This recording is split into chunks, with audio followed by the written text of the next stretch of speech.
Mereka yang menghiasi bacaan Quran dengan lagu-lagu yang berlebihan, dia tak tumpu untuk macam mana memahami isi kandungan Quran, nak keluarkan ulama yang pakar tentang isi kandungan Quran. Tak, mereka sibuk dengan cara nak perelokkan bacaan Quran dengan suara-suara yang sedap saja.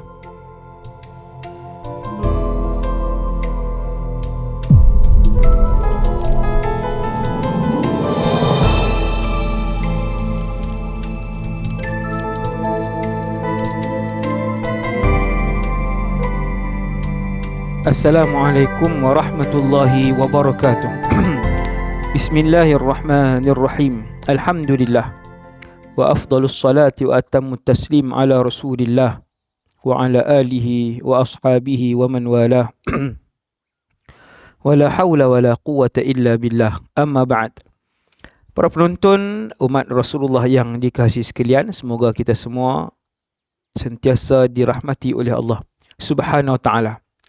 Kisah hidup akhir zaman kami bawakan menceritakan tentang kesemua tanda kecil kiamat, insya-Allah, kesemua tanda-tanda besar kiamat yang sabit, dan kita akan ceritakan dalam rancangan kisah hidup akhir zaman yang mencecah 100 lebih episod ni, tuan-tuan sekalian, berakhir dengan suasana hari kiamat, insya-Allah. Kita sampai dalam episod 38 untuk kali ini, tanda kiamat yang ke-57. Iaitu Nabi sebut, kalian akan sampai pada satu zaman. Ini tanda kiamat kecil ni. Ramai ketika itu orang yang pandai bercakap. Dan kurang ketika itu orang yang alim, yang fuqaha. Pemidato ramai yang mengelokkan bacaan Al-Quran dengan lagu-lagu yang berlebih-lebihan itu diutamakan. Akan tetapi kumpulan yang nak memahami intipati Al-Quran, yang boleh menghuraikan intipati Al-Quran dengan baik, itu sedikit. Kita tengok hadis daripada Abu Hurairah radhiyallahu anhu, diriwayatkan oleh Al-Imam Hakim, disahihkan oleh beliau juga, dan dipersetujui oleh Al-Imam Az-Zahabi, bahawa Rasulullah sallallahu alaihi wasallam bersabda, Nabi kata, sayati zamanun takthuru fihi al-qurra, akan sampai satu masa qurra tu jadi ramai. Mereka yang menghiasi bacaan Quran dengan lagu-lagu yang berlebihan, kumpulan yang menumpukan kepada nak perelok baca Quran saja. Dia tak tumpu untuk macam mana memahami isi kandungan Quran, nak keluarkan ulama yang pakar tentang isi kandungan Quran. Tak, mereka sibuk dengan cara nak perelokkan bacaan Quran dengan suara-suara yang sedap saja.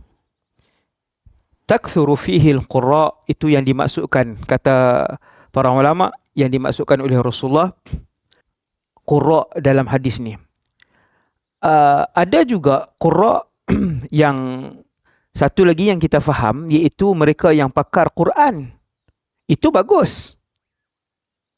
Di Syria, di Mesir, ramai ulama-ulama Quran yang disebut qurra. Itu bagus. Mereka menguasai qiraat, menghafaz Al-Quran dengan itqan, dengan bagus, mempunyai sanad bacaan Al-Quran daripada guru kepada guru kepada guru sampai kepada Rasulullah SAW. Itu ulama Quran yang disebut qurra. Itu bagus, bukan yang dimaksudkan oleh Rasulullah dalam hadis ni. Tuan-tuan kena perhati betul-betul, sebab apabila ulama hadis huraikan hadis ini, Nabi kata menjadi banyak kumpulan qurra wa yaqillul fuqaha menjadi sedikit, bermaksud orang alim, faqih, ulama sikit, yang banyak kumpulan yang bukan alim, yang tidak mempedulikan bagaimana cara untuk mendalami hukum hakam yang terkandung di dalam Al-Quran. Mereka sibuk dengan macam mana nak bagi sedap suara dengan lagu-lagu yang berlebihan lah. Yang tu yang dirisaukan.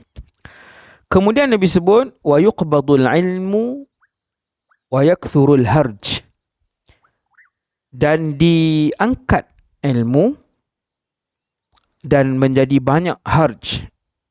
Lalu sahabat bertanya, wa mal harju? Harj itu apa, wahai pesuruh Allah? Nabi pun sebut, al-qatlu bainakum, pembunuhan di kalangan kalian jadi banyak. Yang tu nanti kita akan hurai, ataupun saya rasa dah lepas dalam tanda-tanda kiamat yang lalu. Kemudian Nabi sebut lagi hadis ni sampai habis. Bukan poin kita untuk episod kali ni. Poin untuk kita bincang secara ringkas episod kali ni ialah apa yang Nabi sebut, kalian akan tengok ulama semakin berkurang.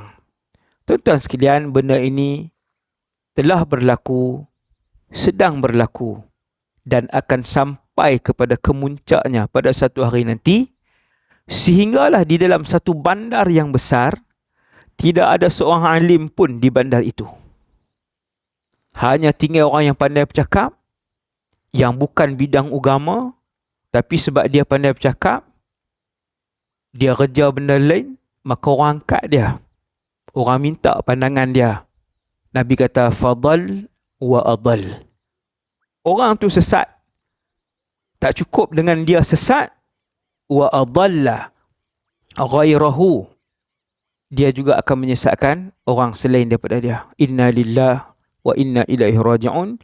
Dan keadaan ini sedang berlaku sehinggalah pada hari ini. Duk berlaku, cuma belum kemuncak dia lagi. Kemuncak kepada suasana tak ada ulama, kurang ulama sampai tahap yang sangat kurang, nak cari di satu negeri pun susah, satu daerah yang besar pun susah. Nanti itu kemuncak dia. Haklah ni yang berlaku seperti mana yang dihuraikan oleh para sahabat. Sahabat hurai hadis ni juga. Mereka sebut antaranya Abdullah ibn Mas'ud. Dia kata ulama kurang dan yakthurul khutaba, pemidato jadi ramai. Pandai bercakap jadi ramai. Tapi bukan bercakap soal dunia, bercakap agama. Yang ni berlaku. Dia pagat sekolah, tapi dia nak cakap agama. Bukan dia bagi nasihat. Kalau dia bagi nasihat umum tak apa. Dia tegur ulama pula. Ulama-ulama yang diiktiraf ni, dia pula tegur. Ni salah, ni salah. Padahal dia tak tahu bahasa Arab. Dia tak tahu nahwu saraf. Dia tak tahu balaghah. Dia tak tahu usul. Orang-orang ni.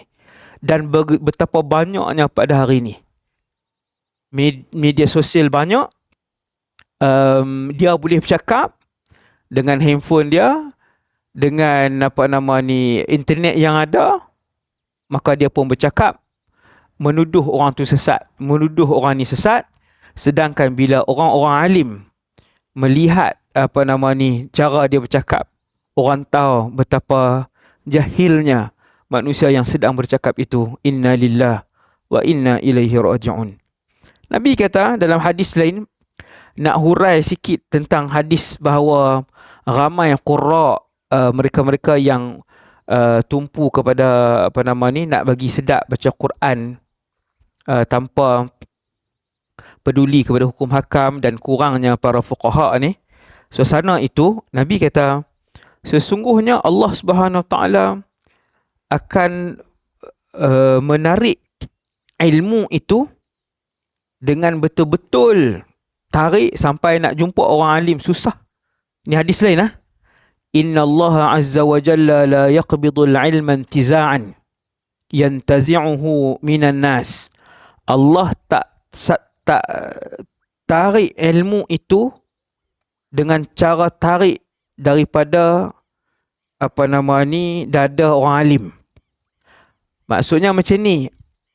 Kita katalah di Malaysia ni ada 1000 orang alim. Contoh. Allah tak tarik ilmu tu daripada hidup tu tarik. Bukan. Tapi apa yang Allah Ta'ala buat dengan menyekat ilmu tadi? Apa yang Allah Ta'ala buat? Walakin yaqbidul ilma biqabdil ulama. Tetapi Allah menarik ilmu itu, menyekat ilmu itu dengan Allah Ta'ala mematikan orang alim, iaitu patah tumbuh tidak berganti. Tiap-tiap kali meninggal para ulama, orang alim ni tak terganti. Hasbunallah wa ni'mal wakil. Hasbunallah wa ni'mal wakil. Nabi kata Allah tak tarik ilmu tu daripada dada daripada waktu daripada hidup. Bukan bagi mereka lupa. Tapi Allah Ta'ala mematikan. Kita tengok sekarang ni yang berlaku di Malaysia khususnya, tuan-tuan. Kita di bumi Kedah. Bumi Kedah ni bumi pondok. Antara negeri yang memiliki pondok paling banyak di Malaysia. Antara negeri. Cuba tengok pada hari ni bilangan pondok. Macam mana di bumi Kedah hari ni. Bilangan tok-tok guru tua yang alim macam dulu. Tuan Guru Haji Saleh Musa, tuan-tuan guru yang patah tumbuh, kita tengok seolah-olah tidak berganti pada hari ni. Nabi kata Allah tarik ilmu nanti di akhir zaman dengan mematikan para ulama, biqabdil ulama. Sehingga Nabi kata idza lam yubqi aliman ittakhadha an-nasu ru'usan juhala.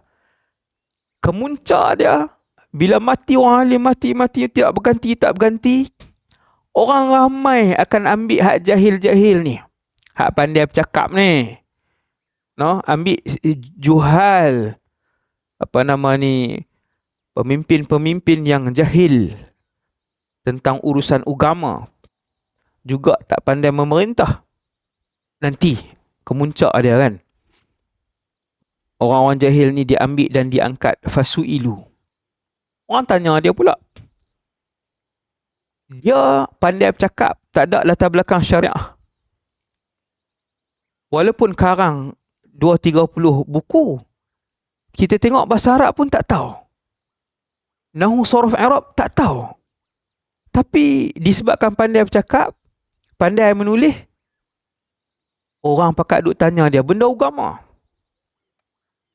Maka dia pun bagi fatwa, fa'aftau.